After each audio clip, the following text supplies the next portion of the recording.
upang mapangalagaan ang komunidad at bilang bahagi ng mandato sa pagtiyak ng kaligtasan ng mamamayan sa buong Cordillera. Sa gitna ng pananalasa ng Super Typhoon Nando, ang Police Regional Office Cordillera Administrative Region of Procar ay nag-activate ng buong disaster response protocols kung saan nagtalaga ng 1,811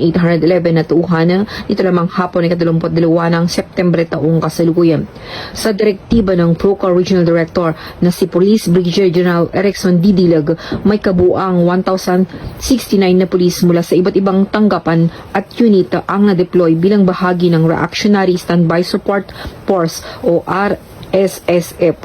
Bukod pa rito, 742 tauhan ang magsisilbing Quick Reaction Teams o QRT. Pinangunahan ng mga nasabing team ang rescue at evacuation operations, magbibigay ng relief assistance at mapanatili ang kapayapaan at kaayusan sa komunidad na apektado ng malakas na pag-ulan, pagbaha at pagguho ng lupa na dulot ng bagyo. Ang Procar ay nakipagtulungan din sa mga local government units sa disaster risk reduction and management offices at iba pang ahensya ng gobyerno upang makapaghatid ng napapanahong tulong at matiyak ang proteksyon ng mga residente.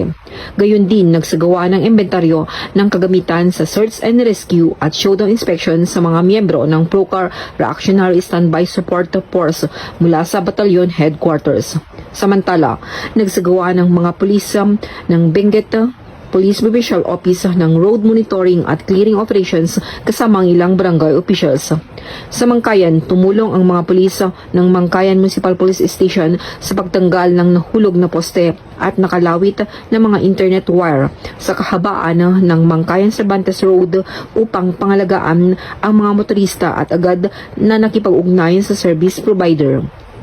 Sa atok, manumanong nilinis ng mga pulis ang First Benguet Provincial Mobile Force Company o PMFC ang mga landslide debris at maluwag na lupa sa kabahan ng Halsem Highway Road upang maiwasan ang higit pang sagabal at matiyak ang kaligtasan ng mga motorista. Kaya naman, pinalalahanan ang mga motorista na mag-ingat sa pagbibiyahe sa mga kalsada habang hinikayat din ang publiko na agad na iulat ang anumang mapanganib na kondisyon ng kalsada, nasirang infrastruktura at iba pang emerhensya, stasyon ng pulisya o lokal na otoridad para sa agarang aksyon. Mula dito sa